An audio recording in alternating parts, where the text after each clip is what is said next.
Hello! కానమూకు కథావచనం మోహనవచనం పరిజ్ఞాన హితబాండం నిత్య చదువరి శ్రోతలకు ఆహ్వానం నమస్కారం. చదవదగునెవరు రాసిన తదుపరి చదివిన వెంటనే మరొక పలువురికి వినిపింపబూనిన అది ఏ పరిజ్ఞాన హితబాండమౌపో మహిళ మోహనవచనమై విరాజిల్లు. పరిజ్ఞాన హితబాండం లక్ష్యం ప్రతివారీ సమాచార హక్కు. ఆ స్ఫూర్తితోనే ఇప్పుడు నంబూరి చంద్రశేఖర్ విరచిత అంశంగా బూతు పూర్వాపరాలు విశ్లేషణ ఈ అంశాన్ని తాపీ ధర్మారావు గారికి అంకితం చేస్తూ విశ్లేషిస్తున్నానని వారి అన్న విరచితంగా నంబూరి చంద్రశేఖర్ విరచితం బూతు పూర్వపరాలు విశ్లేషణ. ఇక విందామా? బూతు దాని పుట్టుపూర్వోత్తరాలు డెడికేటెడ్ టు తాపీ ధర్మారావు గారు. వినవలసిందే. బూతు ఆంగ్లంలో ఫౌల్ లాంగ్వేజ్, అబ్సెనిటీ, స్లాంగ్, నాన్సెన్స్ అనగా తెలుగు భాషలో అసభ్యకరమైన మాటలు అని అర్థం. భాషల్లో బూతులు, ప్రొఫానిటీ, స్వేర్ వర్డ్స్ అవే తిట్లు పూర్తిగా పనికిమాలినవి. అశ్లీలం అని మనం సాధారణంగా అనుకుంటాం. తిట్టు లేదా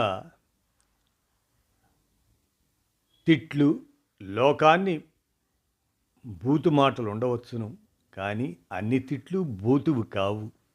అయితే బూతుకి నవరసాల్లో ఒకటైన శృంగారానికి తేడాని గుర్తించటం ముఖ్యం. మరి మన తెలుగు సాహిత్యంలో శృంగారానికి బూతుకు తేడా ఎలా తెలుస్తుంది? శృంగారానికి బూతుకు తేడా ఏమిటి అంటే, శృంగారం మనసు మీద ప్రభావం చూపిస్తుంది, అదే బూతు శరీరంపై ప్రభావం చూపిస్తుంది.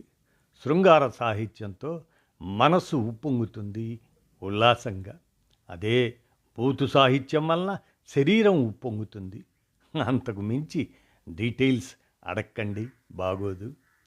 కురిసింది వాన నా గుండెలోన, నీ చూపులే జల్లుగా. ఇది శృంగార సాహిత్యం. మరీ శృంగార సాహిత్యం కావాలంటే ఏ మాత్రం ఎబ్బెట్టుగా అనిపించని నువ్వు కులుకుతూ గలగల నడుస్తూ ఉంటే నిలువదే నా మనసు, అది. ఇక బూతు సాహిత్యం అంటే లే లే లే లే లే లే నా రాజా, నువ్వు లేవనంటావా నన్ను లేపమంటావా, ఆరేసుకోబోయి పారేసుకున్నాను. ఓవరాల్గా చెప్పేది ఏమిటంటే, సాహిత్యం చదివేటప్పుడు మనసులో కదలికలు ఉంటే అది శృంగారం, శరీరంలో కదలికలు ఉంటే అది బూతు. అలానే మన తెలుగులో బూతు అనే అంశంపై వచ్చిన కొన్ని ప్రముఖమైన గ్రంథాలను మనం పరిశీలిస్తే, కవి చౌడప్ప, ఆయన కుందవరపు చౌడప్ప, 16వ శతాబ్దపు తెలుగు కవి, నీతి శృంగార పద్యాలతో కూడిన కవి చౌడప్ప శతకం రచించినందుకు ప్రసిద్ధి చెందారాయన. ఈ పద్యాలు అప్పట్లో యువతలో బాగా ప్రాచుర్యం పొందాయి. వీటిలో కొన్ని అశ్లీలతకు దగ్గరగా ఉన్న నీతి బోధన కూడా ఉంటుంది. ఆయన 1580 నుంచి 1640 మధ్యకాలానికి చెందినవారుగా మనకి చరిత్ర చెప్తుంది. మళ్ళీ అనంత భూపాలుడు, తంజావూరు రఘునాథరాయలు వారి ఆస్థానాల్లో సన్మానాలు అందుకున్నారాయన. ఇక దేవాలయాల మీద బూతు బొమ్మలు ఎందుకు అని తాపీ ధర్మారావు గారి పుస్తకం 1936లో వచ్చింది. దేవాలయాల శిల్పకళపై ఉన్న అశ్లీల చిత్రాల వెనక ఉన్న కారణాలను హేతుబద్ధంగా విశ్లేషించే ఒక పరిశోధన గ్రంథం అది. తాపీ ధర్మారావు గారు ఆ పుస్తకంలో సాంఘిక సంస్కర్త మరియు హేతువాది, రేషనలిస్ట్ అండ్ ఎథీస్ట్ దృక్పథంతో ఆ అంశాన్ని చర్చించారు. ఆ పుస్తకంలో ఆయన ప్రధానంగా చర్చించిన అంశాలు సామాజిక రుగ్మతలు మరియు మూఢాచారాలు, అప్పటి సమాజంలో పాతుకుపోయిన అంధవిశ్వాసాలు, మూఢాచారాలను ప్రశ్నించే క్రమంలో ఆయన ఆ విషయాన్ని లేవనెత్తారు. చారిత్రక, సామాజిక విశ్లేషణ, ఏ పరిస్థితుల్లో దైవభావన ఉద్భవించింది, ఆ భావనకు ఈ విధమైన చిత్రాలు ఎందుకు తోడయ్యాయి, కోవెల అదే గుడి అంటే ఏమిటి, దేవదాసి వ్యవస్థ వంటి ఇతర సామాజిక అంశాలు ఎలా వచ్చాయి అనే విషయాలను ఆయన విపులంగా చర్చించారు. హేతుబద్ధమైన వివరణ, ప్రాచీన కాలంలో శృంగారం అనేది జీవితంలో ఒక భాగంగా కామ చతుర్విధ పురుషార్థాలలో ఒకటి పరిగణించబడిందని, నేటి కాలం నాటి సామాజిక కట్టుబాట్లు అప్పుడు లేవని, శిల్పాలు ఆనాటి జీవన శైలిని ప్రతిబింబిస్తాయని ఆయన విశ్లేషించారు. అయితే ఆ శిల్పాలు దేవాలయాలపైకి ఎలా చేరాయి అనే దానిపై ఆయన హేతుబద్ధమైన కారణాలను అన్వేషించారు.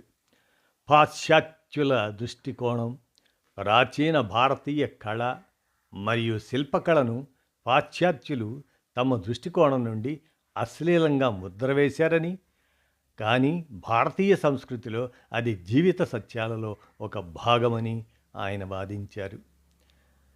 ఆ పుస్తకం ద్వారా దేవాలయాల్లోని శృంగార శిల్పాలను కేవలం మతపరమైన లేదా లైంగిక కోణం నుండి కాకుండా ఆనాటి సామాజిక, చారిత్రక మరియు తాత్విక నేపథ్యం నుండి అర్థం చేసుకోవాలని తాపీ ధర్మారావు గారు ప్రయత్నించారు. ఈ పుస్తకం తెలుగు సాహిత్యంలో ఒక సంచలనాత్మకమైన విమర్శనాత్మక రచనగా నిలిచింది. పై రెండు అంశాలు సామాన్యంగా అందరికీ తెలిసినవే, కానీ చాలా కొద్దిమందికి తెలిసిన ఒక బూతు ప్రబంధం, దాని వెనక ఉన్న ఒక కవి విలాపం, తత్ప్రబంధంపై జరిగిన పరిశోధన, పిహెచ్డి, ఇవి చాలా కొద్దిమందికే తెలుసు. ఆ మూడో గ్రంథం వివరాలు ఇప్పుడు మనం చెప్పబోతున్నాం. కూచిమంచి జగ్గకవి, ఈయన 18వ శతాబ్దం, చంద్రరేఖా విలాపం అనే హాస్యరస భూతు ప్రబంధం రాశారు ఆయన. పుదుచ్చేరిలోని కామగ్రంథమాల సంపాదకులు ఎస్ చెన్నయ్య 1922లో ఈ పుస్తకాన్ని ప్రచురిస్తే బ్రిటిష్ ప్రభుత్వం దాన్ని నిషేధించిందట. ఆ కూచిమంచి జగ్గకవి 18వ శతాబ్దం తొలి భాగంలో పిఠాపురం ప్రాంతంలో ఉండేవాడు. ఇతని అన్న కూచిమంచి తిమ్మకవి, అతను కూడా ప్రసిద్ధుడే. జగ్గకవి రాసిన హాస్యరస ప్రబంధం అది. మరి ఆ కావ్యాన్ని 1922లో పుదుచ్చేరి నుండి కామగ్రంథమాల వారు ప్రచురించారు. దీనికి ఎస్ చెన్నయ్య గారు సంపాదకులుగా ఉన్నారు. 1922లో ఇది మొదటిసారి ప్రచురించబడిన తరువాత దీన్ని ఎవరూ ప్రచురించలేదు. మరి ఆ గ్రంథ విశేషాలని మనం పరిశీలిస్తే తెలుగులో విశిష్టమైన ప్రబంధం ఇది. రచనా పద్ధతి ప్రబంధాల వలనే నడుస్తున్నా ఇందులోని భాష, వర్ణన, సంప్రదాయాల్ని చిన్నాభిన్నం చేసిన హాస్యరస ప్రబంధం అది. ఆ కావ్యంలో కవి ఆ రచనకు ఎలా అంకురార్పణ జరిగిందో వివరించాడు. రాజులు వర్సెస్ యాజులు. ఒక కావ్యాన్ని మొదట తన సంప్రదాయ పద్ధతిలో రాసి అంకితం తీసుకుంటానని వాగ్దానం చేసిన చింతలపాటి నీలాద్రిరాజు తీరా ఆ ప్రబంధం రచన జరిగిన తర్వాత చేతిలో డబ్బులు లేవని తీసుకొనలేనని చెప్పాడు.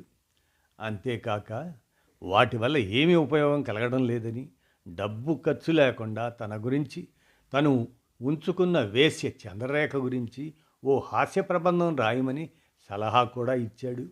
అంతకుముందు ఆడిమళ్ళ వెంకట శాస్త్రులు అతనికి ఒక ప్రబంధాన్ని అంకితం ఇచ్చాడు. చంద్రరేఖ ఆ వెంకట శాస్త్రులు ఉంచుకున్న వేశ్య కటకపు వెంకటసాని కూతురు. బహుశా వీటన్నిటి కారణంగా జగ్గకవి తనకు నీలాద్రిరాజు డబ్బు ఇవ్వకపోవడానికి ముఖ్య కారకుడు ఆ వెంకట శాస్త్రి అని నమ్మినట్లు కనపడుతుంది. నీలాద్రిరాజుని, చంద్రరేఖని, వెంకట శాస్త్రుల్ని, వెంకటసానిని కలగలిపి చండాలంగా బండబూతులు తిడుతూ జగ్గకవి ఆ గ్రంథాన్ని రాశాడు. ఆ గ్రంథంపై వెలుదండ నిత్యానందరావు ఆయన పేరు పొందిన రచయిత, పరిశోధకుడు, ఉపన్యాసకుడు. పొట్టి శ్రీరాములు తెలుగు విశ్వవిద్యాలయం ప్రస్తుత ఉపకులపతి కూడా వారు. ఆయన ప్రాచీన ఆధునిక సాహిత్యకారులందరూ ఈసడించుకున్న ఆ ప్రబంధాన్ని తన ఎంఫిల్ పరిశోధనాంశంగా స్వీకరించి తొలి వికట ప్రబంధం పైన సమగ్ర పరిశీలన చేసి ఆ ప్రబంధంలోని ప్రౌఢమైన పదాల గుంభనాన్ని సరసహాస్యాలను బయల్పరిచారు. భాషల్లో బూతులులో భాషాశాస్త్రం, మనోవిజ్ఞానం, సామాజిక శాస్త్రం నుంచి చూస్తే బూతులకు చాలా ముఖ్యమైన ఆసక్తికరమైన పాత్ర ఉంది. వాటిలో కొన్ని కీలకంశాలను మనం పరిశీలిస్తే భావోద్వేగ వ్యక్తీకరణ, ఎమోషనల్ రిలీజ్. బూతులు మెదడులోని లింబిక్ సిస్టమును, అదే భావోద్వేగ కేంద్రం అన్నమాట, దాన్ని నేరుగా యాక్టివేట్ చేస్తాయి. 2009లో కీలీ యూనివర్సిటీ వారి అధ్యయనం మంచునీటిలో చేయి పెట్టినప్పుడు బూతులు తిట్టిన వాళ్ళు సాధారణ మాటలు మాట్లాడిన వాళ్ళకంటే రెండింతలు ఎక్కువసేపు నొప్పి తట్టుకున్నారటండి. అంటే బూతులు ఆల్ న్యాచురల్ పెయిన్ కిల్లర్గా పనిచేస్తాయి. బ్రిటన్లోని కీల్ యూనివర్సిటీ దానికి చెందిన మనస్తత్వవేత్త డాక్టర్ రిచర్డ్ స్టీఫెన్స్ ఆయన నేతృత్వంలో 2009లో ఈ ప్రయోగం జరిగింది.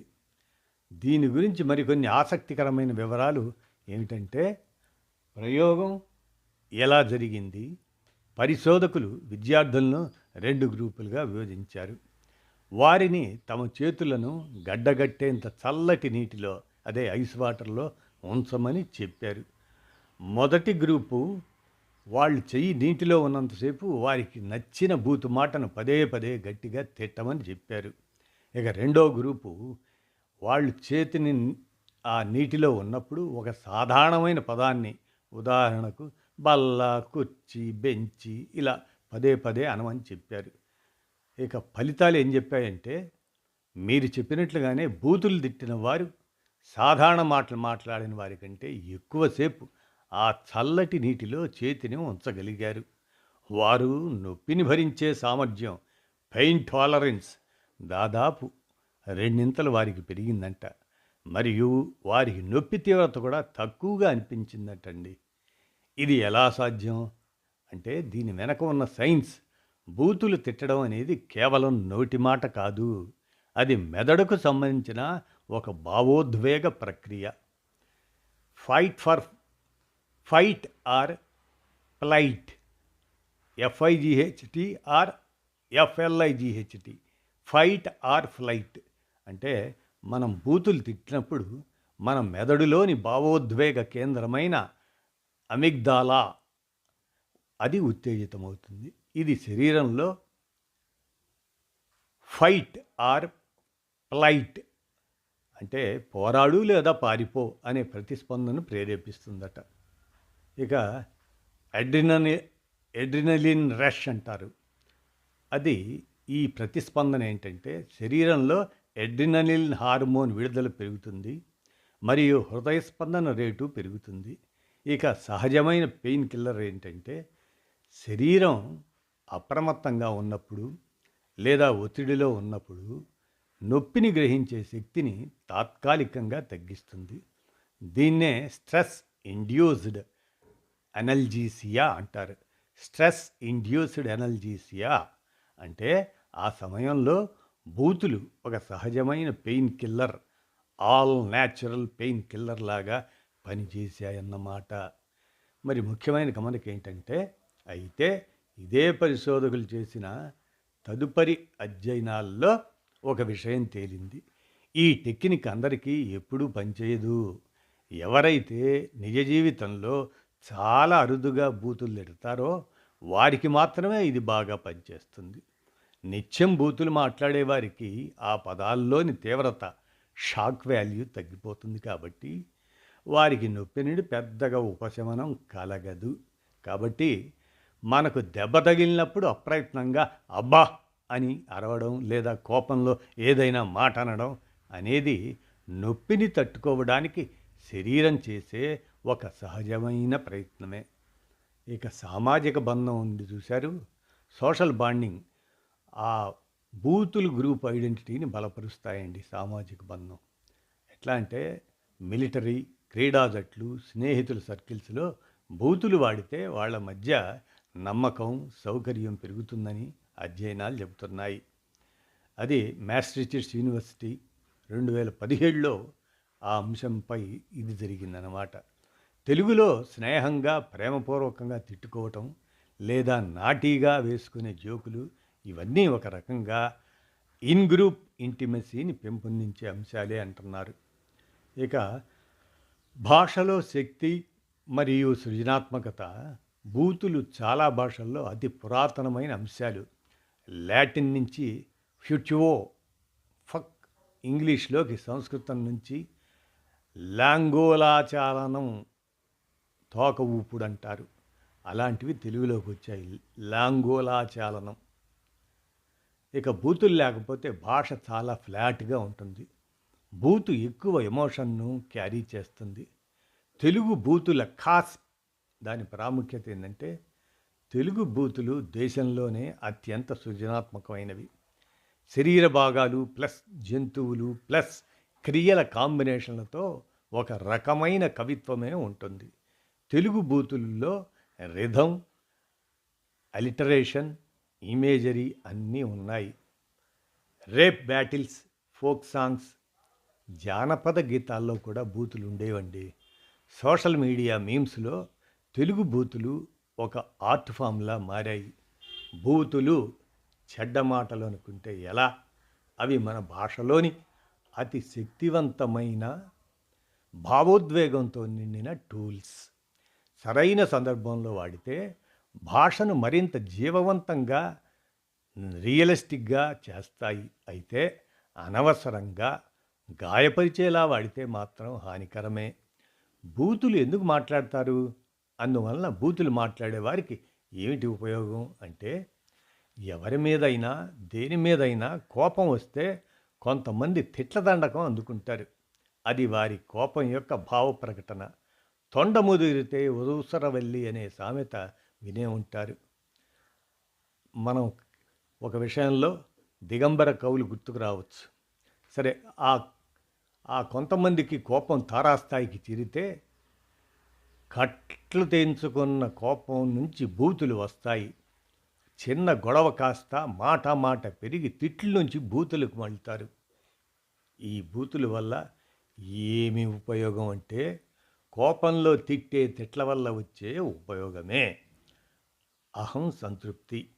ఎదుటివాడు ఒకడి అంటే నేను రెండన్నాను, నా వాగ్ధాటికి తగ్గాడు అని సమాధానపరుచుకుంటారు. నిజానికి ఎదుటివాడు బురదలో రాయి వెయ్యనేలా, పేడ కాలితో తొక్కనేలా అని సగంలో విరమించి నిష్క్రమిస్తాడు. దేనిలో అయినా అతి మంచిది కాదండి. ఈ విషయంలో కూడా వాక్కును అదుపులో పెట్టుకుని మర్యాదపూర్వకంగా లేదా నిమ్మళంగా మాట్లాడి పరిష్కరించుకోవాలి. తన కోపమే తన శత్రువు అని గ్రహించాలి. ఇలా కాక కొంతమంది బూతులు ఆసువుగా వాడేస్తారు. వారికి అవి అలవాటైన ఊత పదాలు. వారి సంభాషణలో కోపం ఉండదు, సరదానే ఉంటుంది. కాలేజీ విద్యార్థులు సరదాగా ఉపయోగిస్తారు. వయసు ప్రభావం ఏమో కానీ తొందరగా ఆకర్షితులవుతారు ఆ భాషకి. ఇంకా పరభాషా వ్యక్తులు మిత్రులు అయ్యేటప్పుడు భాష నేర్పే క్రమంలో బూతులతో మొదలు పెడితే తొందరగా భాష వస్తుంది అని నమ్ముతారు. ఎందుకంటే మనం పైన చెప్పుకున్నట్లు చెడుకు వేగంగా ఆకర్షితులవుతారు. భాష ఏదైనా ఆ ఆకర్షణలో నిజంగానే తొందరగా నేర్చుకుంటారు. ఏమో మరి, మనం హైదరాబాదు వచ్చాక అదే మనం క్లాస్మేట్స్ హిందీ, ఉర్దూ ఇలానే నేర్పారట కొంతమందికి. ఇక అసలు బూతు అని దేన్ని అంటారు, ఎందుకంటారు అని అడిగితే బాగుండేది. సెక్స్ చుట్టూ మన ప్రతి బూతు అల్లుకొని ఉంటుంది. సెక్స్ అనేది మన సమాజంలో బూతు. బూతులన్నీ మర్మ అవయవాల మీద ఉంటాయి. యోని, మలద్వారం, పురుషాంగం ఇవన్నీ కాస్త నాటు భాషలో బూతులుగా చలామణి అవుతాయి. సెక్స్ దాన్ని ఎంత దాయాలని చూస్తామో అంతగా అది తెలియకుండా మన జీవితంలో భాగం అవుతుంది. ఇక రెండవ తరహా బూతులు స్త్రీలని మాత్రమే కించపరుస్తూ ఉంటాయి. తనకి సెక్సువల్ పార్ట్నర్లు ఎక్కువ మంది ఉన్నారు అని అనడం ఒక బూతు. తన కొడుకు అనేది ఇంకో బూతు. మనం ఆ విలువల్ని తప్పుగా పరిగణించలేకపోతే అవి బూతులుగా చలామణి అవ్వవు. అయితే కృత్రిమమైన మానవ నాగరికత సజావుగా సాగాలంటే మనం కొన్ని పాత్రలు పోషించాలి. తల్లి, తండ్రి అని. ఈ డ్రామా రక్తి కట్టడం కోసం మొదలయ్యే నాటకం సెక్స్కి సంబంధించిన విలువలు ఆపాదించటం. చలం ఒక చోట ఇలా రాస్తాడు: మీ అమ్మతో మగవాడు సంభోగించాలి అనేది ఒక బూతులా చలామణి అవుతుంది. అంటే ఒక స్త్రీ ఎవరితో ఎలాంటి వాడితో సెక్స్ చేయాలనేది సమాజం నిర్ణయిస్తుంది అని. ఇక సెక్సువల్గా జరిగే వైలెన్స్ని కూడా నిజమైన హింసకి సింబాలిక్గా వాడతాం. సెక్స్ చేస్తా అనేది బూతు. మలద్వారా పగలగొడతా అనేది బూతు. కళ్ళు పీకుతా, నోరు పగలగొడతా అని కూడా అనొచ్చు. కానీ వాళ్ళకి మర్మ అవయాలను పగలగొడితేనే తృప్తి. ఇక బూతుల వల్ల ప్రయోజనం ఏంటంటే తీవ్రమైన భావోద్వేగాన్ని చెప్పడానికి మనలో సెక్స్ కన్నా తీవ్రమైన ఎమోషనల్ స్టేట్ లేదు. ఆ సమయంలో శరీరం అప్రయత్నంగా ఫోకస్డ్గా ఉంటుంది. అందుకే ఆనందాన్ని కూడా బూతు రూపంలోనే వ్యక్తం చేస్తాం. సెక్స్ చేస్తున్నంత అందంగా ఉంది, మలద్వారం పగిలిపోయినంత బాగుంది అని. ఇక మన డైలీ లైఫ్లో మాట్లాడే బూతులు ఎక్కడి నుండి కనిపెట్టారు? బూతులు అనేవి ఎందుకు మాటల మధ్యలో ఉపయోగించాల్సి వస్తుంది? బూతులు భాషలో భాగమే. శిష్ణోదర పరాయణులు వంటి అభివ్యక్తులు సంస్కృతంలో ఉన్నాయి కాబట్టి అభ్యంతరం ఉండదు. మనకు తెలిసే తెలుగులో అంటే గింజుకుంటాం. ఉదాహరణకు కమలా కుచుచు కూచుకల్ అనేది శ్రీ వెంకటేశ్వర స్తోత్రంలోని ఒక భాగం. సుప్రభాతం సంస్కృతంలో వింటే ఎంతో వినసొంపుగా ఉంటుంది. కానీ అదే స్తోత్రానికి తెలుగు అర్థంలో కమల అనే పదం లక్ష్మీదేవిని సూచిస్తుంది. ముఖ్యంగా ఆమె వక్షస్థలంపై ఉన్న కుంకుమను సూచిస్తుంది. ఇది వెంకటేశ్వరుని శరీరానికి అలంకారంగా ఉంటుంది. అంటే కమల యొక్క స్థనము, లక్ష్మి యొక్క వక్షస్థలంపై ఉన్న కుంకుమతో ఎర్రబడిన శరీరము కలవాడ అని అర్థం. ఇది మనకు బూత్ అయిపోయింది చూసారా. ఇక బూతులకు ఆర్థిక, క్లాస్, ఆ ఆర్థికపరమైన కోణం కూడా ఉంది. ఒక ఇంగ్లీష్ వనిత లండన్ స్కూళ్ళ గురించి మాట్లాడుతూ అక్కడ ప్రభుత్వ పాఠశాలలకు, ప్రైవేట్ పాఠశాలలకు చదువులో తేడా ఏమీ ఉండదని, ప్రభుత్వ పాఠశాలల్లో శ్రామికుల పిల్లలు, మురికివాడల పిల్లలు వాళ్ళు కూడా చదువుతారని, అందువల్ల పై వర్గాల పిల్లలకు కూడా కింది వర్గాల పిల్లల భాష అవే తిట్లు, బూతులు అలవాటవుతాయని, పెద్ద పెద్ద స్కూళ్ళలో చదివే పిల్లలకు మేనర్స్, నడవడి, మంచి సంభాషణ, సోకాళ్ళు మర్యాదస్తుల భాష అలవాటవుతుందని వివరించారు. ఇక శైశవావస్థలో పిల్లలు మనల్ని గమనిస్తూ ఉంటారు. చాలా వరకు బూతులు, మంచి భాష, నడవడి తల్లిదండ్రుల నుంచే అలవాటవుతుంది. కనినంత మాత్రాన తల్లి అయిపోదు అని అంటాను. ప్రతి తల్లి తన బిడ్డకు తొలి గురువు. తనకు అక్షరజ్ఞానం, లోకజ్ఞానం లేకపోయినా తన బిడ్డకు ఏదో మంచి చెప్పాలని చూస్తుంది, తాపత్రయపడుతుంది. నాకు తెలియదు కనుక నువ్వు కూడా తెలుసుకోవద్దు అని ఎప్పుడూ అనదు. అలా అంటే తల్లియే కాదు, తనకు దక్కనివి, తను చూడలేకపోయినవి తన పిల్లలు చూడాలి అని ఆశపడుతుంది. పిల్లలు ఏం చూస్తే అదే నేర్చుకుంటారు. మంచిని చూస్తే మంచిని నేర్చుకుంటారు, చెడుని చూస్తూ పెరిగితే మంచికి దూరమైపోతారు. తల్లి భాష సరిగ్గా లేకపోతే ఇక విచారించాల్సిన అవసరం లేదు. భవిష్యత్తులో ఆవిడ సంతానం భాషకు కూడా అలాగే ఉండబోతుంది. అందుకు పునాది ఆవిడే వేసి పెట్టింది. పిల్లలు ఏ దారిలో వెళ్ళాలి అన్నది చెయ్యి బట్టి నడిపించే తల్లి మీదనే ఆధారపడి ఉంటుంది. జీవితంలో సంస్కారవంతుడిలాగా వ్యవహరించిన పిచ్చి కోపం వచ్చినప్పుడు ప్రభుత్వ పాఠశాల వాళ్ళు నేర్చుకున్న ఆ బందెల్దొడ్డి భాష వచ్చేస్తుంది మామూలుగా. ఇక ఇటీవల కొందరు ఆడవాళ్ళు బూతులు మాట్లాడుతూ రీల్స్ చేస్తున్నారు. సామాన్ల ఆంటీ, పైగా అదేం తప్పు కాదంటున్నారు. సమాజం ఎటుపోతుంది? ఒక స్త్రీ తన మాటల్లో బూతు తొంగి చూస్తే అదొక విప్లవంలా ఉంటుంది. అవి వినడానికి మగవారు శ్రద్ధ చూపుతారు. అది ఒక మానసిక దుర్బలత్వం. అదే దుర్బలత్వం కానీ, బలహీనత కానీ అదుపు తప్పిన సోషల్ మీడియాలో ఒక అందమైన మహిళ తన హావభావ ప్రదర్శనతో రీల్ చేస్తూ ఉపయోగించే నేకెడ్ సెక్షువల్ విన్యాసం చూడడానికి వేల సంఖ్యలో వాడుకదారులు వీక్షించి లైకులు ఇస్తారు, తెలియని అనుభూతి పొందుతారు. తద్వారా రీల్ చేసిన మహిళకు పారితోషికం అందుతుంది. అది వృత్తిగా చేసుకునే వారు ఉంటారు. నియంత్రణ ఉండని కారణం అది. ఒక విధంగా ఓరల్ ప్రాస్టిట్యూషన్ అడ్డుకట్ట వెయ్యాలి. పిల్లలు అటువంటివి చూడకుండా నియంత్రణ చాలా అవసరం. అతి పెద్ద మానవ సమాజం మన భారతదేశం. చదువుకున్న వారే ఇటువంటివి అరికట్టగలగాలి. మనం ఎటు తీసుకుపోతే అటే పోతుంది. ఎందుకంటే సమాజం అంటే మనమే కనుక. ఒకప్పుడు ఆడవారిని వంటింటికి పరిమితం చేశారు. కొంతకాలానికి మెల్లిగా గుమ్మం వరకు వచ్చి అమ్మలక్కలతో కబుర్లు చెప్పే వరకు వెళ్ళింది. ఆ తర్వాత మెల్లిగా పెద్ద బాల శిక్ష చదువు నుండి వీధి బడులు, ఆపై బయటికి వచ్చి చదవటం మొదలుపెట్టారు. ఇది అన్ని రకాలుగా మంచి పరిణామం. కాలక్రమేణా చదువులు కాలేజీ వరకు వెళ్ళడం, ఆపై ఉద్యోగాల్లో అడుగుపెట్టడం అన్నీ చకచక కాకపోయినా గొప్పగా చెప్పుకునే విషయంగానే మార్పులు వస్తూ వచ్చాయి. మగవారితో సమానంగా పోటీ పడుతూ కొన్నిసార్లు వారిని దాటి దూసుకుపోయిన సంఘటనలు చరిత్రలో చాలానే ఉన్నాయి. ఈ ప్రయాణంలో విజయం సాధించిన వారు తర్వాత తరం వారికి ఆదర్శంగా నిలిచారు.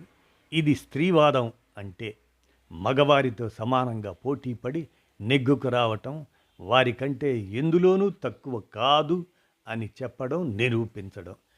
ఇది తెలియని కొందరు స్త్రీవాద సిద్ధాంతాలంటూ వింత పోకడలు, విపరీత చేష్టలు చెయ్యడం మొదలుపెట్టారు. వాటిలో భాగమే ఆ భాష కూడా. మగవారు చేస్తే తప్పు లేనిది ఆడవారు చేస్తే తప్ప అని ఒక మొండి వాదనతో మందు, సిగరెట్ తాగటం లాంటివి ఇప్పటికే మొదలుపెట్టి అదేదో ఆధునిక మహిళా హక్కులుగా తమకు తామే ఒక చట్టం రాసుకొని అదే విధంగా చేస్తున్నారు. ఆ కోవకు చెందినదే ఈ అసభ్య భాషా ప్రయోగం కూడా. అలా మాట్లాడి వారేదో సాధించామని గొప్ప భాషా పండితులుగా కీర్తించబడతారేమో అని ఒక వెర్రి అపోహ వారిది.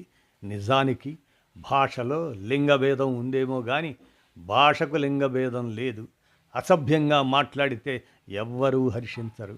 ఆ మాట మగవారి నుండి వచ్చినా ఆడవారి నుండి వచ్చినా సాహిత్యంలోని శృంగారం హృదయాన్ని తాకితే బూతు భావోద్వేగాల కేంద్రమై సహజ సిద్ధ నొప్పి నివారణగా నిలుస్తుంది. భాషకు శక్తిని, సామాజిక బంధాన్ని పెంచే ఈ పదజాలం కూచిమంచి జగ్గ కవి రచనల్లో సైతం చోటు దక్కించుకుంది. అయినప్పటికీ బూతులు, కోపం, అసభ్యత వాటి రూపంలో సమాజంలో తమ పాత్ర పోషిస్తూ భాషా సంస్కారాన్ని ప్రశ్నిస్తున్నాయి. కావున వాటి శక్తిని, పరిమితిని గ్రహించి అదుపు తప్పని వాక్ ప్రవాహంతో సమాజపు ప్రగతిని కాపాడటం మనందరి బాధ్యత అంటూ నంబూరి చంద్రశేఖర్ విరచిత ఈ అంశం భూతు పూర్వాపరాలు విశ్లేషణ అనే ఈ అంశాన్ని విరచించి అందజేస్తూ ఈ అంశాన్ని తాపీ ధర్మారావు గారికి అంకితం చేస్తున్నానని విశదపరిచారు.